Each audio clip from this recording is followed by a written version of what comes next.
steps to access a lesson reviewer via Google Forms or online quiz. 1. Receive the link or access information. The teacher or quiz creator will share the Google Form link via email, a learning management system (LMS), a class group chat, or a website. Some quizzes may require login credentials if restricted to specific users. 2. Click the provided link. Open the link on a web browser, Chrome, Edge, Firefox, or Safari. Ensure you are logged into the correct Google account if the form is restricted to specific users. 3. Read the instructions. Carefully go through any guidelines or instructions provided at the beginning of the form. Some quizzes may have a time limit or require specific answers to proceed. 4. Answer the questions.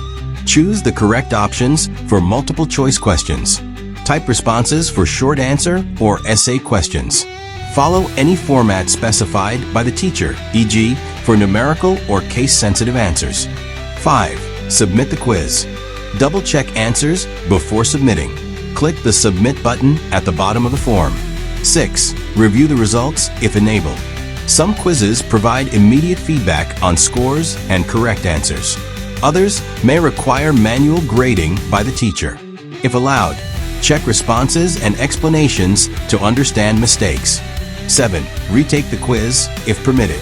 If the teacher allows multiple attempts, you may retry the quiz for better results. 8. Confirm submission. Take a screenshot or note the confirmation message if proof of completion is required.